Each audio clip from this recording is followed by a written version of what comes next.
Muchas gracias, Azalia. Bueno, pues en esta mesa de controversias están parte de nuestros ponentes, el doctor Francisco Bosques, el doctor Yamamoto, y nos van a acompañar el doctor Luis Salgado y el doctor Chapalobo. Ay, discúlpame, Manuel, perdón, se me olvidó que presentar a nuestros dos Adelante. compañeros. Ya el doctor,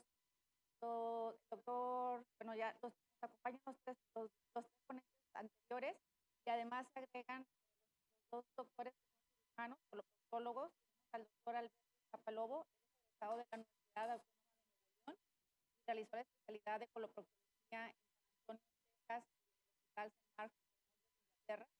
Es jefe de cirugía del Hospital Ángeles Monterrey. Y también nos acompaña el doctor Luis Enrique Salgado Cruz. Él realizó la especialidad de coloproctología en el Hospital Universitario Vall d'Hebron, Barcelona, España, miembro de la ECO y es miembro de Colon Care en el Hospital Ángeles Valle Oriente, profesor de posgrado y pregrado en cirugía del TEC de Monterrey, jefe de división de enseñanza en el Hospital Ángeles Valle Oriente. Durante esta sesión, los 5 ponentes participarán en las siguientes oraciones que se mencionarán. Adelante, Manuel, gracias. Gracias, Azalia. Bueno, pues les voy a compartir las diapositivas que tenemos.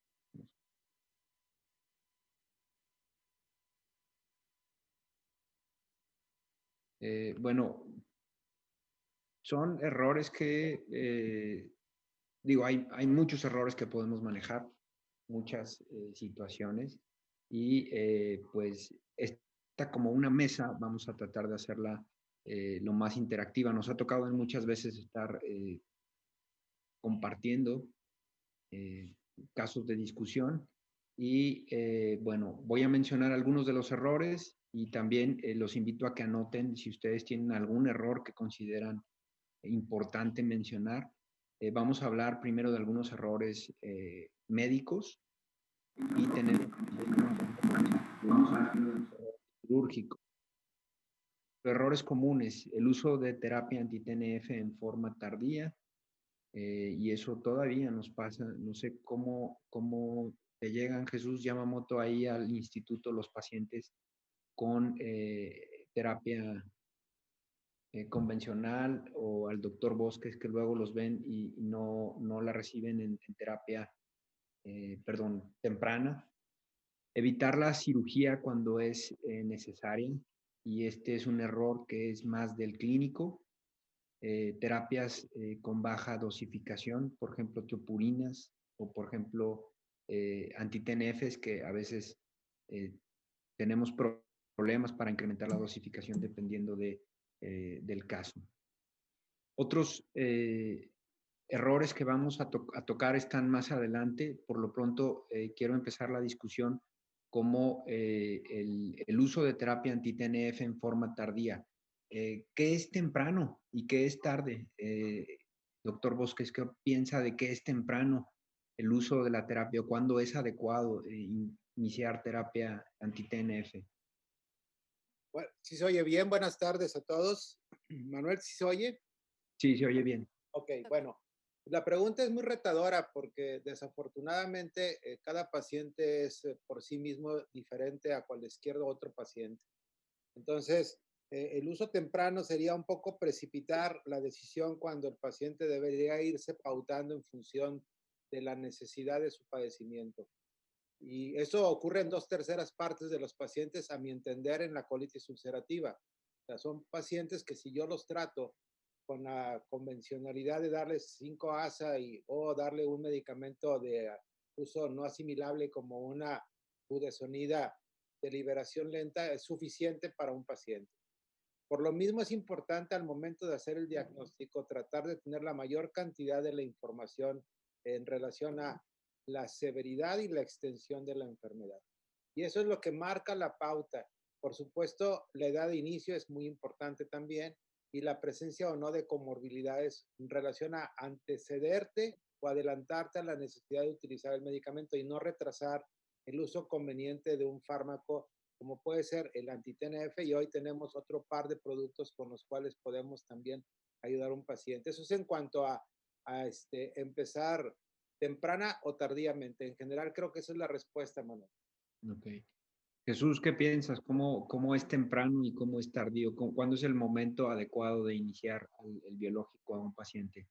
Y ahora también, bueno, pues ya como tenemos las nuevas moléculas, ¿tienes algún perfil preciso para cada paciente?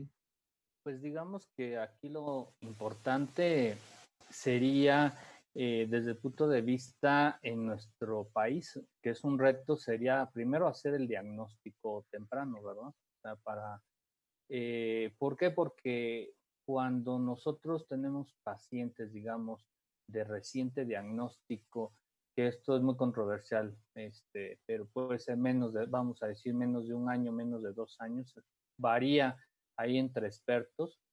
La tasa de respuesta al anti-TNF pues es muy alta, ¿no? O sea, se ha visto con los diferentes anti-TNFs como la respuesta prácticamente es de un 70-80% en pacientes con enfermedad inflamatoria que se diagnostican y tratan de manera temprana, o sea, vamos a decir menos de 2 años del inicio de síntomas a que se hace el diagnóstico, porque también hay que considerar siempre el inicio de síntomas para todo esto. Y en nuestro medio, desafortunadamente, hemos avanzado, pero todavía tenemos retraso en el diagnóstico, pero hemos ido mejorando conforme ha ido pasando los años y las décadas. Ahora ya se está haciendo de manera, pues digamos, más oportuna el diagnóstico y consecuentemente, pues el uso de terapia anti-TNF o biológica de manera oportuna, pues ya también se está haciendo.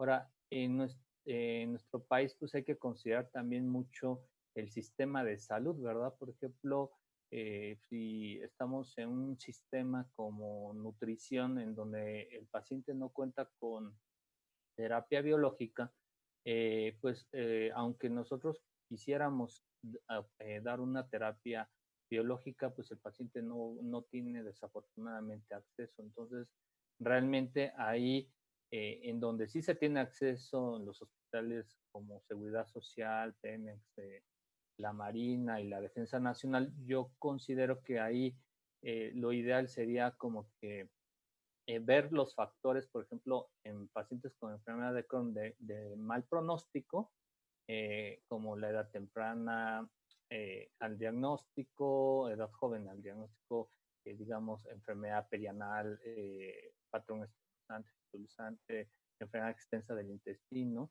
y considerar de manera de primera instancia un biológico en Crohn. En CUSI, bueno, es diferente, ahí tendríamos que optimizar el tratamiento convencional y una vez que pues, el paciente no ha fallado a todas estas terapias, que seguramente lo vamos a ver más adelante, incluyendo las dosis óptimas de 5-minosalicilato y de tiopurinas, pues ahí habría que pues darle un biológico, pero realmente esto en nuestro medio es un poco complejo y heterogéneo y pues sí va a depender mucho pues, del hospital y del médico, pero pues habría que pues ser más proactivos en el diagnóstico para tener un tratamiento también más oportuno, más temprano, con mejores desenlaces clínicos de los pacientes. Ok, bueno, pues miren, esta diapositiva ya la conocen bien, de por qué debemos de ser más agresivos. Este es un estudio ya clásico. ¿Y de qué se trataba? Bueno, de dar el biológico más rápido, irlos en el abordaje de top-down. Y cuando tenemos un paciente con factores de mal pronóstico, bueno, es importante dar la terapia biológica y esto ya lo sabemos desde hace muchos años, ya desde el 2008 está publicado esto. Entonces, el mensaje de este error de retrasarlo es no tener temor, simplemente si ya el paciente tiene los criterios muy clásicos para inicio del biológico, bueno, pues se debe de tratar con la terapia biológica en la medida de las posibilidades. Un error común también que nos puede pasar, digo, a todos, es el retraso en la cirugía. Y este error del retraso en la cirugía, pues yo quisiera, digo, lo van a comentar más adelante, pero preguntarle a Alberto Chapa, ¿cómo te complica, Beto, el retraso de una cirugía? Digo, hemos tenido ahí casos por ahí de pacientes que se tardaron mucho en la toma de la decisión y luego hasta se nos andan muriendo. ¿Qué es lo que tú detectas de complicaciones en un paciente que no se trata quirúrgicamente en el momento preciso?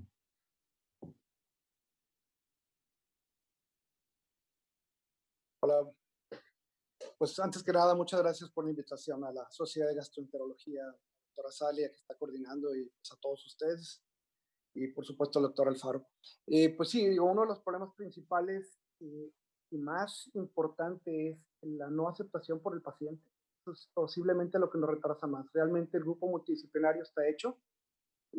Cuando se incluye el gastroenterólogo, como es alguien con el doctor Bosques, el doctor Manuel, la decisión quirúrgica la llevamos realmente bastante temprana.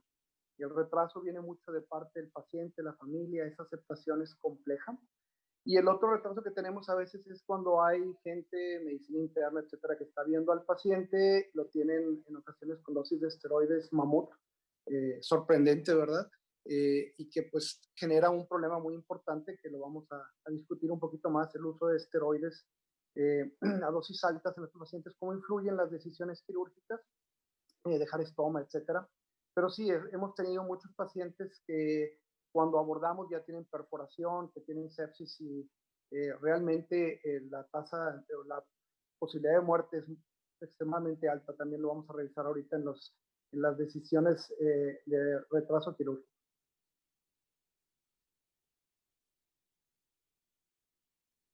No sé qué opinas, Manuel.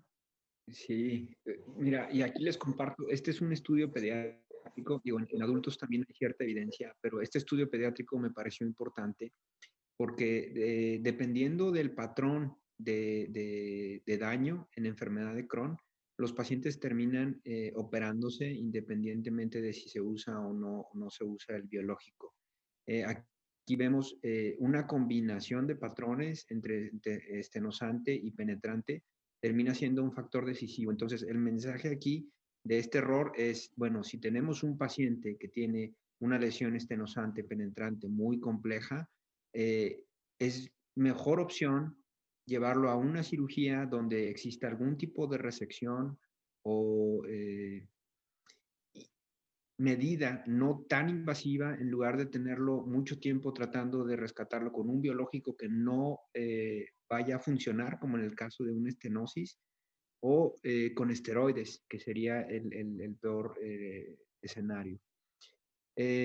Evitar la cirugía cuando sea necesario, bueno, este sí puede ser un error del clínico, de nosotros en ocasiones por tratar de apostar o darle demasiado peso a un biológico cuando la evidencia es clara, existen ciertos escenarios, ahora que estamos hablando de perfilar cada uno de los biológicos, tenemos ya un papel más claro con diferentes opciones farmacológicas. Terapias con baja dosificación. Doctor Bosques, ¿qué piensa de las terapias de baja dosificación? ¿Cuándo se anima usted a subir la dosis de un 5 por kilo a un 10 por kilo de infliximab o de adalimumab cada semana? ¿Cuántos de sus pacientes están en una terapia así óptima en los que los lleve a dosis más grandes?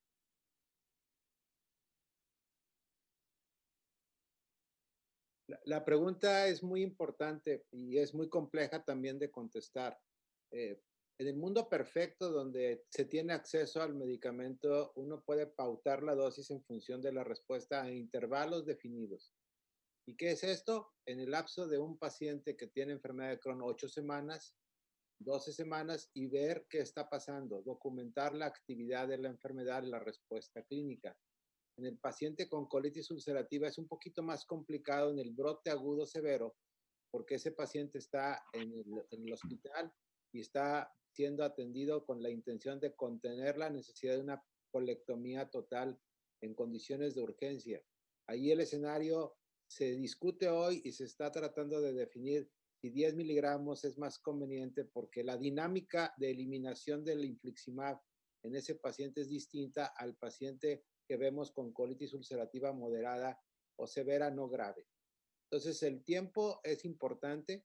Tampoco esperemos que un biológico actúe en el lapso de 4 semanas. Generalmente los expertos hablan de 8 o 12 semanas y dependiendo de la respuesta es cuando uno debería, en el mundo ideal, medir niveles y en base a ese resultado tomar la decisión.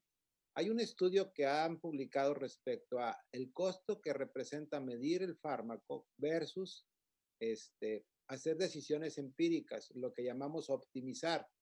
Creo que no está bien el enfermo, déjame se lo doy entonces, como mencionabas, Manuel, los 40 miligramos de adalimumab cada 14 días se los voy a dar cada semana. Esa decisión empírica con respecto a medir los niveles es más cara, los medicamentos son costosos y los escenarios, tú lo mencionaste en tu charla, las preguntas son múltiples. Falta de respuesta porque es un fenómeno de clase dependiente, entonces estamos tirando dinero. Optimizar así, a ciegas, sin medir niveles o medir anticuerpos, también estamos tirando el dinero. Lo correcto sería medir niveles, medir anticuerpos, documentar actividad, hasta incluso con endoscopía y con calprotectina para tomar decisiones congruentes, descartar condiciones que necesariamente ocurren. Un paciente con enfermedad inflamatoria también tiene colon irritable. Pues porque tenga más evacuaciones, decidir cambiar la posología tampoco es correcto. Hay que demostrar la actividad. Que no existe una enfermedad concurrente oportunista.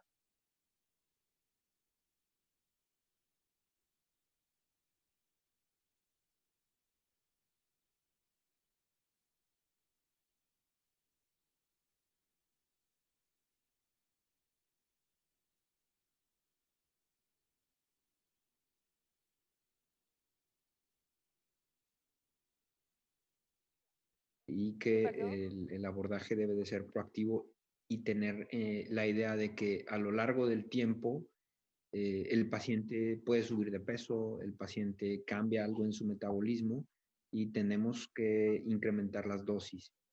Se puede ajustar por peso el infliximab, sí, y entre más tengamos el abordaje en tiempo real, en este estudio lo que hacíamos era seguir a los pacientes y darles, mantenerles al menos en 3. Y créanme que esto es impresionante. Llegaban los pacientes con una colonoscopía ulcerada, en la que previamente ya no tenían daño, y al medir el nivel, bueno, estaba bajo el nivel. Clínicamente, ¿cómo te sientes? Bien. ¿Cómo estás evacuando? Bien. Pero no correlaciona con la endoscopía y se hacía el ajuste y entonces esos pacientes permanecían en el fármaco. La pérdida de respuesta, la pérdida del efecto del biológico ocurre en una buena cantidad y eso hay que tenerlo presente. Confiar en el monitoreo de crisis en lugar del monitoreo y el control proactivo. Jesús Yamamoto, ¿cómo le haces en tu clínica? ¿Cada cuándo recibes a tus pacientes? Digo, ahorita yo sé que está difícil la situación, pero en lo regular, ¿cada cuándo tienen que verte los pacientes, aún con tu clínica que tienes muchísimos y están llenos? Los tienes que ver frecuentemente. ¿Cada cuántos meses les asignas cita? Sí, pues bueno, eso va a depender mucho del escenario. Si un paciente estamos vigilando de que estamos induciendo la remisión comparado al aquel que ya tiene una remisión ya prolongada. Por ejemplo, en el paciente que estamos induciendo la remisión y que necesitamos digamos, una vigilancia estrecha, sobre todo cuando estamos usando esteroides, pues los vemos prácticamente a las 6 semanas, a 4 o 6 semanas de haber iniciado los esteroides, a lo mucho para poder iniciar el descenso de los mismos y obviamente esto basado pues en los estudios de laboratorio. Ya tenemos en el Instituto calprotectina, ¿no? Que es un marcador pues no invasivo, confiable, que nos da una pauta cómo va el paciente, además de lo clínico.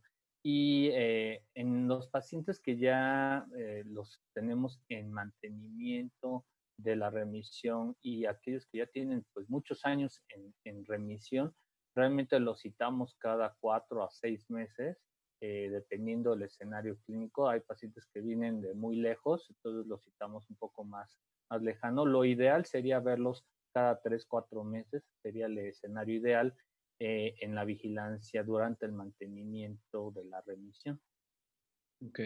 Calprotectina, ¿qué valor de corte es el valor que debemos de tomar en cuenta? Digo, ya hay Sí, experiencia del instituto, ¿cuánto están sí.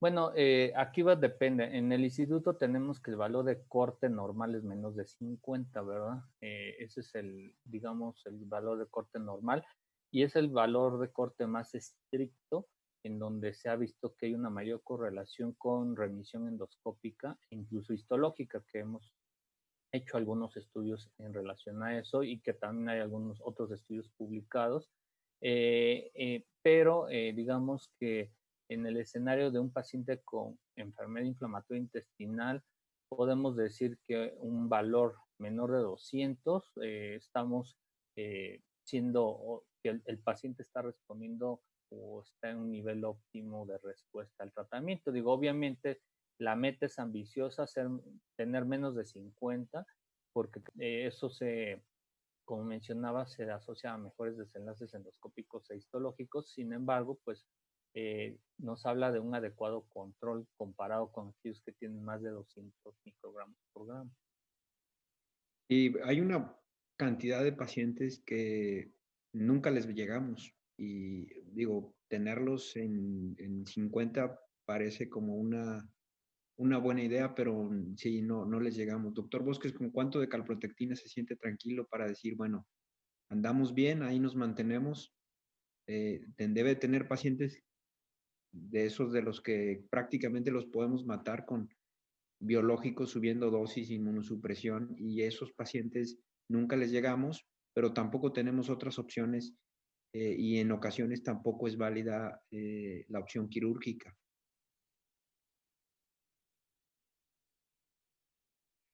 La prueba no es perfecta y tiene sus detalles. Depende también de la, digamos, la marca, por decir el reactivo, el proveedor, y también debe, como dice Jesús, validarse en sus propios laboratorios.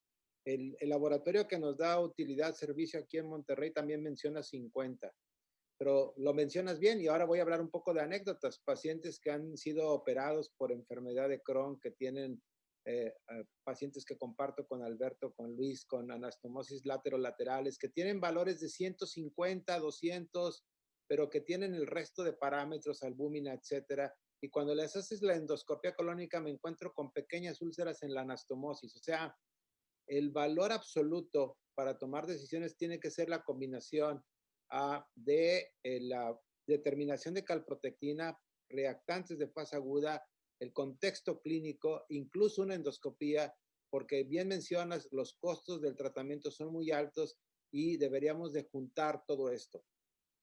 Ahora, hay un tema importante y ahí yo te quiero preguntar tú, Manuel, que tienes experiencia también en el tema de qué buscar. Buscar remisión endoscópica o en un paciente que tiene enfermedad de Crohn, limitar la afección transmural. ¿Qué hay del ultrasonido como otra forma de monitorizar esto? Pues digo, toda la evidencia marca que para allá debemos de ir y digo, falta todavía porque las moléculas tienen un tiempo limitado y antes de estas nuevas moléculas no era algo que se estudiara tanto. Entonces, es para algunos estudios, por ejemplo, con vedolizumab, apenas situaciones que se están explorando en la vida real. Lo que está ocurriendo es la evidencia que se marca de los estudios clínicos se está traslapando a la vida real, que es donde la queremos ver que impacta. Pero creo que todavía falta algo para conformarnos con la mejora real de la cicatrización transmural o la mejora de los patrones de inflamación. Bueno, otra Pero, pregunta y sí, perdón, Manuel, ahí nada más quisiera yo agregar de lo que preguntaba el doctor Bosques, sí. es de que efectivamente, pues bueno, el buscar una remisión endoscópica en Crohn, pues puede ser una buena meta, sin embargo, al ser una enfermedad transmural, lo ideal la meta sería pues tener una remisión radiológica, ¿no? O sea, Claro. de todas las capas. Hasta donde yo recuerdo, el único estudio que ha evaluado eso es el estudio Versify, en donde en pacientes con enfermedad de Crohn que les administraron vedolizumab, evaluó como tal una remisión transmural evaluada por enteroresonancia, el índice de María. Entonces, yo creo que bueno, deberíamos de ser un poco más ambiciosos en Crohn, ser más hacia la remisión transmural, al igual que en colitis ulcerosa o en CUSI, tener una remisión histológica, ¿no? Entonces, yo creo que entre más ambiciosos seamos en las metas terapéuticas, pues mejor van a ser los desenlaces en los pacientes. Sí, falta todavía, porque digo, con los datos muy recientes del Versify, habrá que verlo en la vida real, realmente cómo ocurre, cómo se lleva a cabo. Y por ultrasonido, pues apenas están evaluando eso. Probablemente ahora la pandemia sea una buena catapulta para eso, porque en las clínicas en todo el mundo tampoco es en resonancias, no los llevan al área así de radiología, de resonancia, tomografía, y tampoco es tan fácil que tengan para todos. El ultrasonido es más sencillo y a lo mejor nos encontramos con algunos datos terminando la pandemia de cómo se siguieron esos pacientes. Bueno, ya nos falta muy poco de los errores y también, doctor Bosques y doctor Yamamoto, si tienen algún error que quieran comentar, yo voy a dar seguimiento con estos dos, que son retraso en el uso de nuevas moléculas. Y es que igual caemos en lo mismo, tenemos una ventana de oportunidad, tenemos esa ventana de oportunidad que si no la atendemos, probablemente esa progresión, a pesar de que iniciemos un tratamiento, se va a llevar a cabo. Sabemos que el manejo proactivo de los pacientes nos da mejores tasas de remisión, de cicatrización mucosa, etcétera, etcétera. Y el retraso en el uso de nuevas moléculas, pues bueno, ya no es una barrera tan grande en México, ya al menos están disponibles estos fármacos y pues se convierte ya en un error para el gastroenterólogo no estar al día. Si vemos, por ejemplo, aquí las referencias desde cuando están estos fármacos como vedolizumab o ya los ensayos de vedolizumab, el head-to-head, ya tenemos evidencia que sustenta incorporar los nuevos fármacos. Si lo ponemos más allá en metaanálisis, bueno, ya tenemos metaanálisis con prácticamente todos los medicamentos infliximab, adalimumab, certolizumab, vedolizumab, ustekinumab, y resulta que todos en conjunto son útiles para el mantenimiento incluso de la remisión, no solo para inducción, sino para el mantenimiento de la remisión. Y afortunadamente pues ya tenemos de dónde elegir en México. Falta que se incorporen totalmente a todas las instituciones, pero ya pues es una realidad que tenemos que asumir el manejo de más y más fármacos para enfermedad inflamatoria. Una pregunta, ¿cómo le hacen? No sé quién quiera comentar, el doctor Bosques o el doctor Yamamoto primero. ¿Cómo revisan al paciente de sus manifestaciones extraintestinales? ¿Lo hacen en todas las consultas? ¿Lo hacen en la consulta inicial? Eh, ¿Cómo revisan a sus pacientes?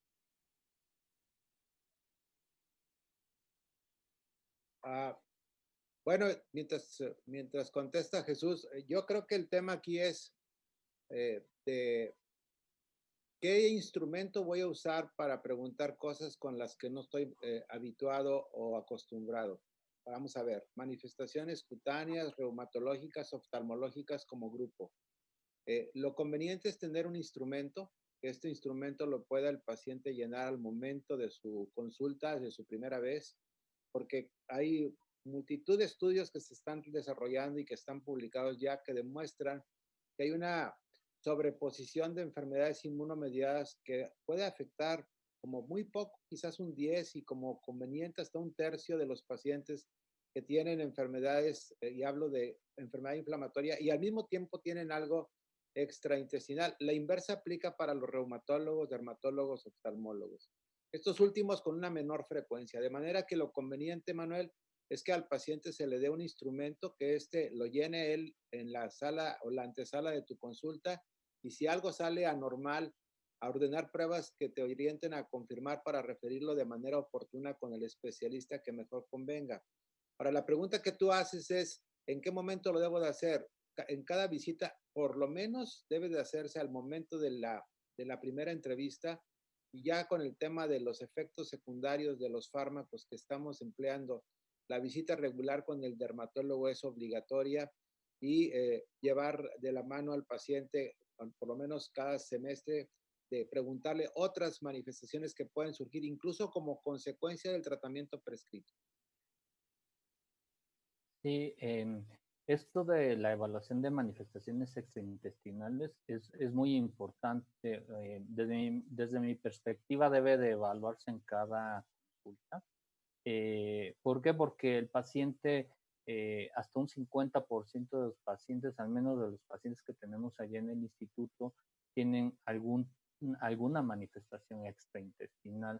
Y si todavía le agregamos las otras enfermedades inmunomediadas que puedan tener sobreposición con alguna enfermedad reumatológica principalmente, pues esto pues, se vuelve más complejo. Entonces, ahí la importancia pues de tener pues todas las clínicas, un manejo multidisciplinario y pues sí ser muy cauteloso en el interrogatorio y preguntar alguna manifestación de las que ya se comentaron, pero algo que es muy importante que no debemos de dejar a un lado es también investigar la cuestión de o realizar densitometrías óseas anuales en los pacientes, dado el alto riesgo del desarrollo de osteopenia, osteoporosis, que puede ser independiente al uso de esteroides. A veces pensamos que el uso de esteroides, pues sí, el uso de esteroides puede precipitar o acelerar la descalcificación ósea, sin embargo, se ha visto que pacientes que no usan esteroides también tienen osteopenia u osteoporosis, son pacientes jóvenes. Entonces,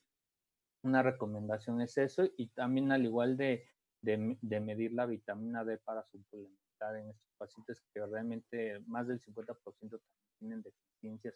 Entonces, sí, habría que ser muy proactivo en ese sentido de investigar las diversas manifestaciones extraintestinales y tener apoyo de los colegas de otras subespecialidades para el manejo de cada una de ellos y el seguimiento estrecho.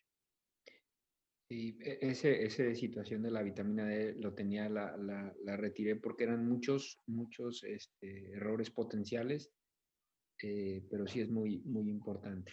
Ahora, cuando revisé esto del eje intestino con articulación, y se pueden meter ahí a PubMed, y la cantidad de publicaciones son realmente muy pocas al respecto, específicamente ligándolo a enfermedad inflamatoria intestinal.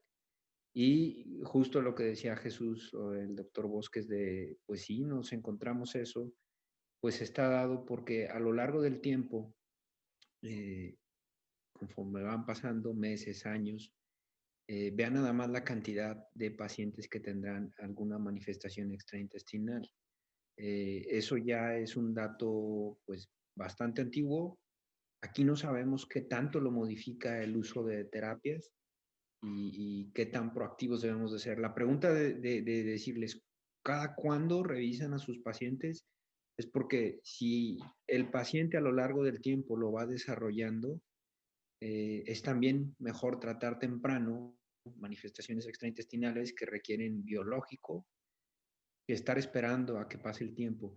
Esta situación también aquí de que las manifestaciones extraintestinales son muy frecuentes conforme pasa el tiempo, hace que de la misma forma terapias como los anti-TNFs continúen vigentes porque son las que tienen el espectro más amplio para tratar todo ese tipo de manifestaciones. Ahora, les comparto perlas al gastroenterólogo y digo, hay muchas perlas respecto a manifestaciones extraintestinales, pero esta es una importante y es respecto a las espondiloartropatías. Las características del dolor lumbar, 4 de las siguientes 5 características serían tomadas en cuenta, como edad de inicio en menos de 40, inicio gradual, mejoría con el ejercicio, ausencia de mejoría en el reposo y el dolor nocturno deben de ser tomados en cuenta en prácticamente pues, en todas las visitas que realicen los pacientes por el desarrollo de este tipo de complicaciones. Existen criterios de cribado de enfermedad inflamatoria intestinal y espondiloartropatías, y estos, pues, aunque no están perfectamente bien validados, es lo que existe para eso. Ahora, doy por terminada esta sesión, a menos que el doctor Bosques o el doctor Yamamoto me digan que tienen algún error que quieren ahí comentar. Yo tengo uno, Manuel. Básicamente sí. Recordarle a los colegas que están escuchando la conferencia, el de que no olviden el tema de la vacunación proactiva también. El paciente adulto, pensamos en vacunación y pensamos en los pediatras, y en este caso el adulto debe tener un esquema de vacunación periódico y es algo que deberíamos estar muy atentos. Tristemente, muy pocos lo recordamos y el paciente va a requerir en algún momento escalar tratamientos y nos vamos a encontrar un poco apurados para tomar esas decisiones. Sería otro de los errores que cometemos todos con frecuencia. Muy bien. Bueno, vamos a continuar con la sesión de errores. En esta parte ahora tocaremos un poco errores desde el punto de vista quirúrgico y empezaremos con errores que podemos a veces encontrar en la enfermedad de Crohn. Y esto, un error común, sobre todo en la presencia de sepsis perianal, y puede suceder sobre todo cuando no hay un diagnóstico ya establecido en este paciente. Pero debemos tener la sospecha al final de cuentas de tratar de obtener datos clínicos y tratar de tener en mente que puede ser una posibilidad de que el paciente con sepsis perianal pudiera tener una enfermedad inflamatoria intestinal. Y un error común es el drenaje extenso o el desarrollo de fistulotomías o fistulectomías y procedimientos mutilantes muy complejos ante el contexto de un paciente con enfermedad de Crohn perianal. No sé qué opinas, Alberto, respecto a este tipo de errores que a veces nos toca ver finalmente cuando el paciente ha sido tratado en otro lugar y que acuden a la consulta. No sé qué nos puedas finalmente exponer en cuanto a opinión. Digo, la realidad es esa. Hablamos que un 5% de los pacientes con enfermedad de Crohn abren con sepsis perianal, ¿verdad? Importante en todos los pacientes que encuentres algún dato fuera de lo típico para la enfermedad criptoglandular, pues debes de sospecharlo y tratar de descartarlo. Hoy en día sabe que no debemos de confiar únicamente en nuestra exploración digital, ¿verdad? Y esa valoración de un absceso o algo, sobre todo cuando esto es algo más profundo, y lo ideal es tener algún estudio en donde localicemos más la extensión de la enfermedad. Entonces el uso del ultrasonido endonal transoperatorio, o si tiene la resonancia antes, dependiendo de todos los recursos de cada institución, sería ideal tenerlo, y cambia la decisión quirúrgica en un porcentaje muy alto. Y lo que tenemos que hacer es, como menciona ahí, drenar adecuadamente la sepsis, evitar cortar esfínter. Posiblemente fístulas, las que son más bajas, ¿verdad?, que son interesfintéricas y un segmento esfínter interno, pues no hay forma de evitarlo y se va. Pero todo lo que involucre esfínter externo, y sobre todo en pacientes de más alto riesgo, como mujeres, la ubicación de la fístula, múltiples trayectos, etcétera, puede ser uno muy conservador en no hacer nada y utilizar el famoso cetón, que ahorita yo creo que nos vas a presentar un poco al respecto. Muy bien, ¿podemos avanzar la diapositiva, Manuel, por favor? Sí. Es importante, y como mencionaba Alberto, la evidencia lo que nos establece es que debemos, una vez teniendo el contexto de un paciente con enfermedad de Crohn perianal, hacer un manejo multidisciplinario. Es clave y eso va a mejorar por mucho los resultados a corto, mediano y largo plazo para este paciente. Estos pacientes habitualmente implican que sean evaluados por cirugía, por medicina interna, en esta parte, en el tema de gastroenterología, y en la medida de lo posible que sea alguien que esté habituado a tratar la enfermedad inflamatoria intestinal. La ventaja que tiene esto es que finalmente se ofrecerá tratamiento multidisciplinario. Y estos pacientes, como ya decía Alberto, el tener una mayor cantidad de métodos diagnósticos, en la medida de lo posible hacer una resonancia, por ejemplo, con exploración anal bajo anestesia, o un ultrasonido endonal con exploración anal bajo anestesia, va a aumentar la posibilidad de identificar de manera precisa la sepsis perianal, trayectos fistulosos, lo mejor posible, casi hasta un 100%, y que esto obviamente ayudará con el tratamiento.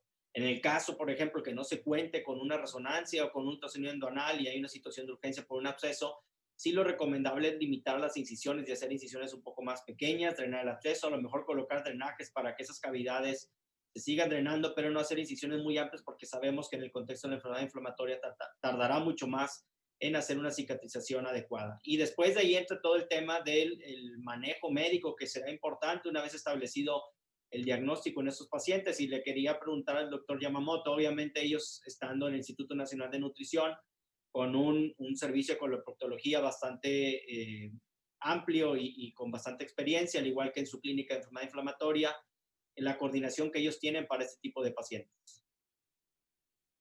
Sí, eso es muy importante, el trabajo multidisciplinario entre gastroenterólogos y cirujanos. Obviamente, nosotros tenemos pacientes también complejos que nos refieren del interior del país o de la misma ciudad, en donde pues una enfermedad de Crohn como enfermedad perianal pues, y compleja, pues realmente es un tratamiento que es de manera conjunta entre los cirujanos y nosotros. Entonces, lo que habitualmente hacemos es de que mis colegas cirujanos colorectales, pues ellos los comentamos de manera conjunta, ellos evalúan, efectivamente se hay que hacer al menos dos métodos, uno de exploración bajo sedación y otro estudio de imagen, ya sea resonancia o ultrasonido endoanal, con el fin de pues evaluar los diversos trayectos fistulosos que pudiera haber, pero sobre todo pues la localización de abscesos también con el fin de drenarlos. Y algo que es muy importante es de que a veces la falla al tratamiento médico o biológico se debe a que pues también no el paciente no se aborda junto con los cirujanos y no hay un drenaje adecuado. Entonces, habitualmente acá mis colegas cirujanos, pues ellos hacen este drenaje habitualmente cuando es una enfermedad perianal compleja, incluso la colocación de cetones y todo eso. Y el chiste es que una vez que está controlado el proceso séptico, se pueda iniciar de manera confiable el uso de biológico con mejores tasas de resultados en cuanto al cierre de fístulas, porque mientras exista un proceso infeccioso que no esté drenado, el paciente no va a mejorar, incluso puede empeorar. Claro, nos va a permitir poder tener una etapificación, por así decirlo, o un control de la extensión de la enfermedad en el resto del tubo digestivo. Así es. Otro problema que enfrentamos es finalmente el absceso abdominal asociado a complicaciones por la misma enfermedad en aquellos pacientes que tienen enfermedad fistulizante, una enfermedad penetrante, como ya se ha mencionado antes, una enfermedad obviamente de un patrón más complejo, de comportamiento mucho más complejo, y que hacen esta complicación.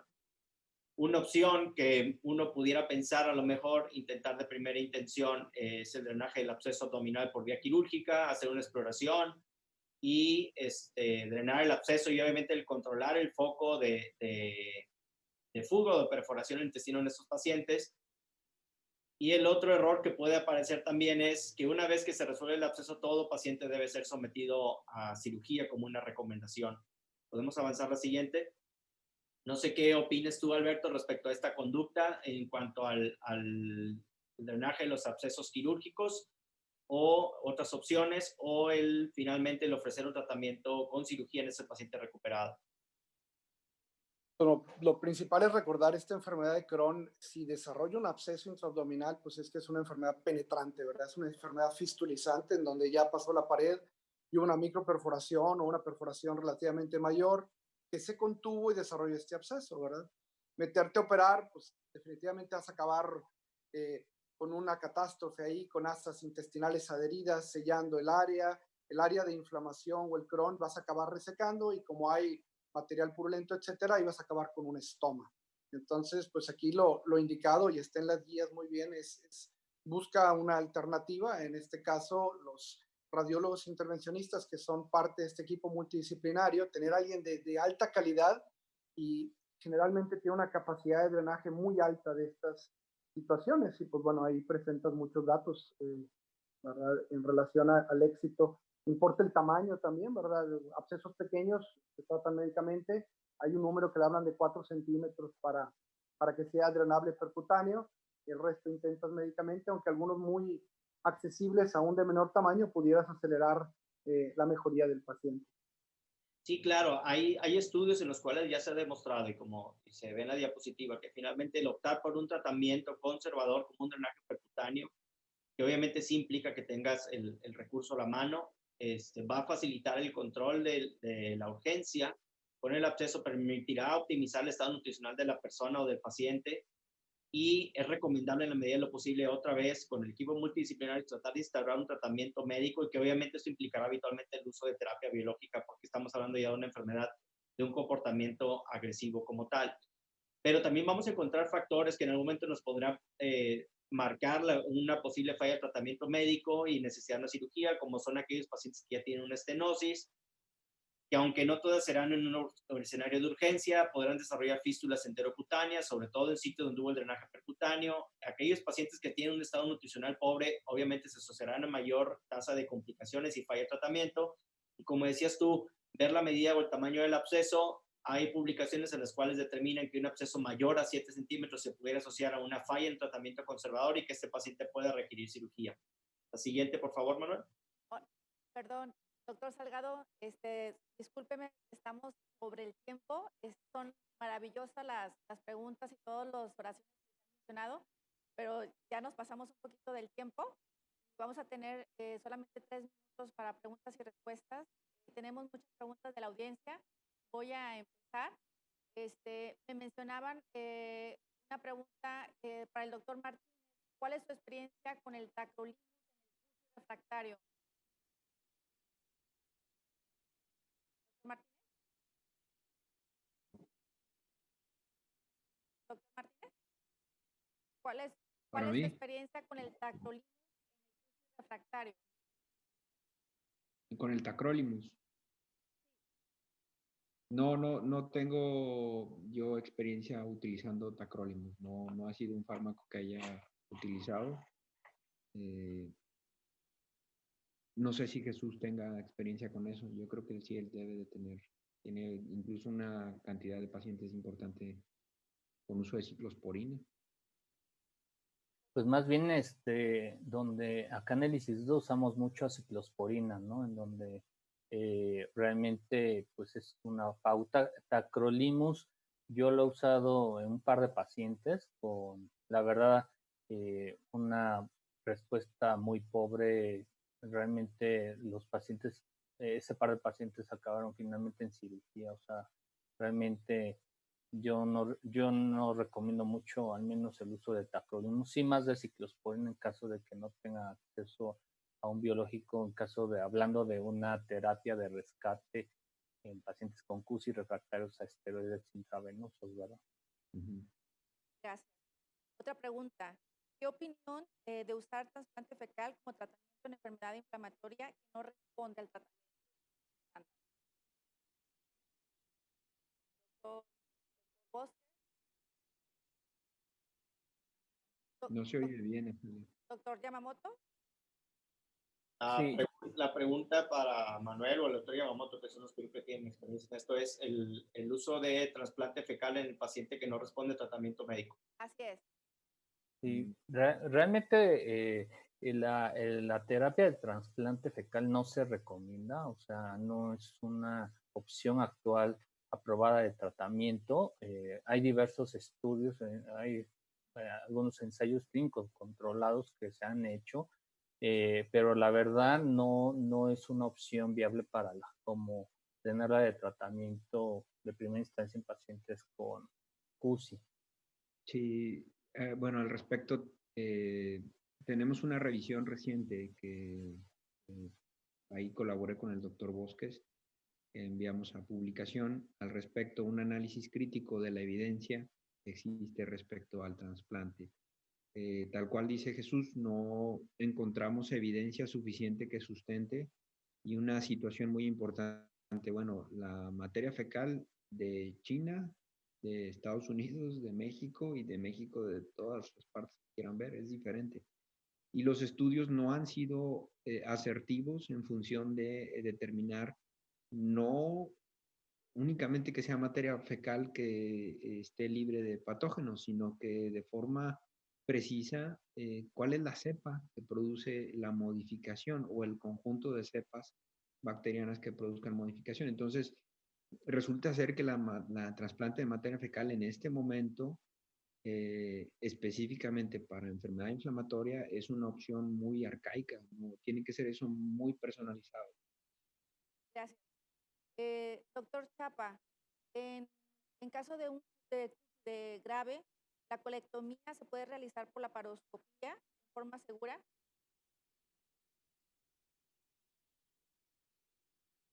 Doctor Chapa. Perdón, sí, ya escuché, perdona, Salia. Y con gusto contesto. La realidad es que la laparoscopía está aquí para quedarse, ¿verdad? Y funciona muy bien. El detalle va a ser las características de la agudeza de ese paciente. Tenemos pacientes con megacolon, estos megacolon tóxicos o obstructivos, ¿verdad? En donde el tamaño y la dimensión de las asas, la posibilidad de que se rompan, etcétera, podrían contraindicar esta cirugía. Realmente en colitis aguda severa lo estamos haciendo. Hemos tenido incluso algunos pacientes que llegan a estar perforados en donde hacemos algo laparoscópico asistido que nos ayuda, en donde podemos contener, cubrir esa zona donde ya está perforado y continuar el resto de la cirugía por laparoscopía. Porque generalmente estos pacientes sabemos mucho que va a haber infección de herida quirúrgica, de dehiscencia de la aponeurosis, conformación de hernias, etcétera, que va a generar complicaciones para el paciente. Entonces, sí, la gran mayoría lo hacemos laparoscópico, con excepción de esos pacientes con distensión tan masiva que el riesgo de una perforación y contaminación transoperatoria sea alto. Ok. Muchísimas gracias, doctor. Muchísimas gracias a todos nuestros ponentes. Excelentes pláticas. Gracias a todos. Nos continuamos. Nos invitamos a